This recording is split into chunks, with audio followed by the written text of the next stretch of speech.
சாதாரணமாக ஒரு சினிமா இண்டஸ்ட்ரியில் 4 வருஷம் 5 வருஷம் இருக்கிறதே கஷ்டம், 25 வருஷம் இருந்தேன்னு சொல்றாரு. அதை கேட்கும் போதே ரொம்ப சந்தோஷமா இருக்கு.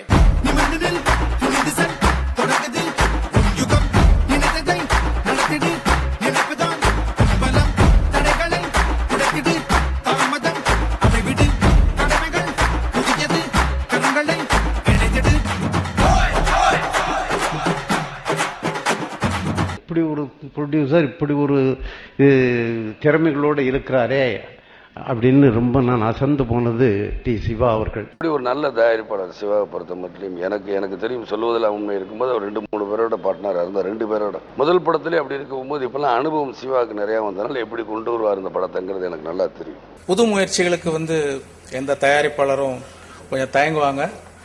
அப்படி தயங்காம ஒரு நல்ல படம் வரணும் அப்படின்ட்டு இந்த படத்தை தயாரிக்க முடிவு செஞ்ச திரு சிவா அவர்களுக்கு, நண்பர் சிவா அவர்கள் எப்பொழுதும் ஓடிக்கொண்டே இருப்பார். அவரிடமிருந்து ஒன்றை நான் கற்றுக்கொண்டேன். படுத்தவனுக்கு பாய்தான் சொந்தம், நடப்பவனுக்கு நாடே சொந்தம். அவர் எப்பொழுதும் நடந்து கொண்டே இருக்கிறார், திரையுலகில் ஓடிக்கொண்டே இருக்கிறார். சிவா சார் எந்த ஒரு சின்ன விஷயமா இருந்தாலுமே அது ரொம்ப பெருசாக்கிடுவார். சரோஜா நான் ஒரு சின்னதா அப்படின்னு சொல்லி வந்தேன், அதை தமிழ் தெலுங்காக்கி அது ரொம்ப பெருசாக்கி அதை அவர் அதை என்ஜாய் பண்ணுவார். அவர் நண்பர் சிவா அவர்கள் வெறும் புகைப்படங்களை எடுத்துக் கொண்டிருந்தவர், இன்று வெற்றிகரமான திரைப்படங்களை ஏற்றுக்கொடுத்துக் கொண்டிருக்கிறார். ஒரு படத்திலே கூடவே ஒர்க் பண்ணக்கூடிய ஒரு சந்தர்ப்பம் கிடைத்த பொழுதுதான் சிவாவுடைய கேப்பபிலிட்டிஸ், அவருடைய அட்மினிஸ்ட்ரேட்டிவ் எபிலிட்டி எல்லாத்தையும் பார்த்தேன்.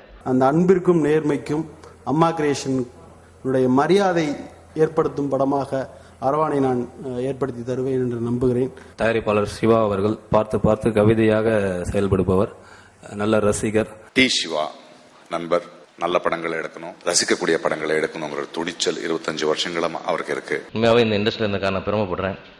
வேற ஒரு தொழில் இவ்வளோ ஒரு கஷ்டம் வந்தால் திரும்பி கண்டிப்பாக வர முடியாது. அது சினிமாவில் மட்டும்தான் சாத்தியம். ஏன்னா இங்கே தான் நாங்கள்லாம் ஒரு குடும்பமாக இருக்கோம். எல்லாரும் எங்களோட அன்பாக இருந்த காரணம் அவங்க என் மேலே வச்சிருந்த நம்பிக்கை, என் மேலே இருக்கிற எதிர்பார்ப்பு. நிச்சயமாக நீங்கள் திருப்பி சிவா வருவீங்க, நல்லா பண்ணுவீங்க, கவலைப்படாங்க. அவங்க ஆறுதல் சொல்லுவதை தவிர என்றைக்குமே யாரும் என்னை இது என்னாச்சு அது என்னாச்சுன்னு ஒரு நாளும் ஒருத்தரும் கேட்டதில்லை. அந்த அளவுக்கு என்னை பார்த்துக்கிட்டு அவங்களுக்கெல்லாம் நன்றியும், அவங்க என் மேல் வச்சுக்கிற நம்பிக்கையை நிறைவேற்றுறதுக்காக மட்டுமே நான் மீண்டும் படம் எடுக்கிறேன். இந்த சினிமா மேல் இருக்கிற காதலும் என் மேல் அவங்கெல்லாம் வச்சிருக்கிற நம்பிக்கையும் நிச்சயமாக பூர்த்தி செய்யணுன்றதுக்காக தான் மீண்டும் நிறைய படங்கள் எடுத்து பெரிய பேர் பண்ணணும் அப்படின்னு ஆசைப்படுறேன்.